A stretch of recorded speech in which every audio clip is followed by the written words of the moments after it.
पढ़ाई के दौरान ही लिखता था, अखबारों में कुछ कविताएँ, गज़लें।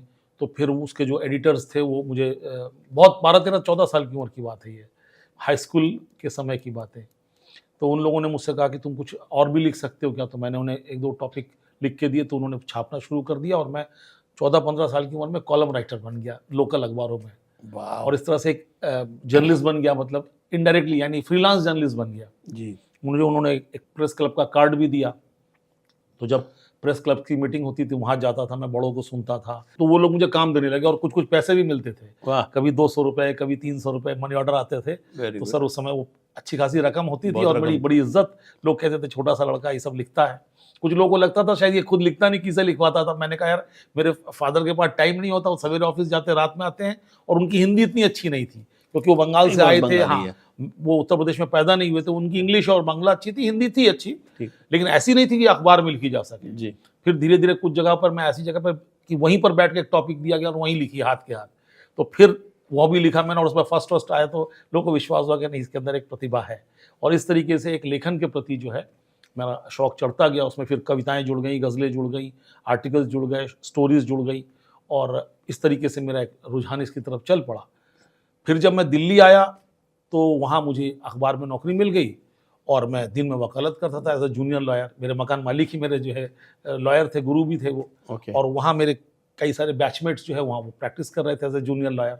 तो मैं दिन में 30 Hazari, Patiala house, कड़कड़ Duma, supreme court, high court जाया करता था, और शाम को मैं एक अखबार में एडिटोरियल डिपार्टमेंट में नौकरी करता था। तो 2 जॉब मैंने एक साथ की और बहुत सोची कितनी मेहनत करनी पड़ती होगी, सवेरे से लेके शाम तक अदालत में, फिर शाम को 7 से रात को 1 बजे तक मैं अखबार की नौकरी, फिर 2 बजे आके मैं सोता था।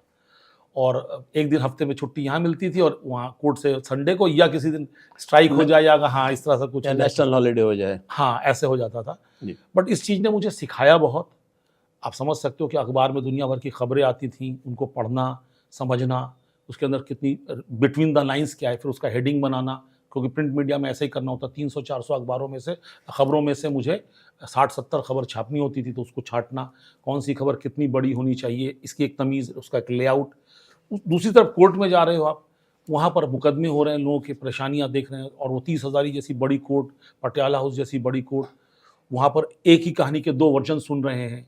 एक पक्ष कह रहा है कि ये गलत है, दूसरा पक्ष कह रहा है सही है। उसको लेके 2 वकील बात कर रहे हैं, और बेसिकली वो कहानी सुना रहे हैं जज को, क्योंकि जज मौके पे नहीं जा रहा, और उसके लिए वो लोग सबूत पेश कर रहे हैं। करेक्ट। यहाँ सिनेमा भी हम लोग कहानी कहते हैं, गाने में भी हम लोग कहानी कहते हैं। तो कहीं इनडायरेक्टली मेरी वहाँ एक ट्रेनिंग भी हो रही थी कि जीवन की कहानी केसों के माध्यम से मैं अदालत में देख रहा था, और जीवन की कहानी अखबार में खबरों के माध्यम से मैं देख रहा था। वाह! तब मुझे पता नहीं था कि मैं आगे चलकर फिल्म इंडस्ट्री में आऊँगा, और उस वक्त मैं वहाँ रहा, और इस बीच में मैंने वहाँ 2 किताबें लिखी, जो छपी 1997 और 1998 में, कविताओं की और गज़लों की। उसके बाद मुझे लगा कि सर, मैं यहाँ जो करता हूँ, इसकी धमक जो है, इसकी जो पहुँच है, कुछ 100 लोग, कुछ 1000 लोग तक जाती है। लिमिटेड है। लिमिटेड है।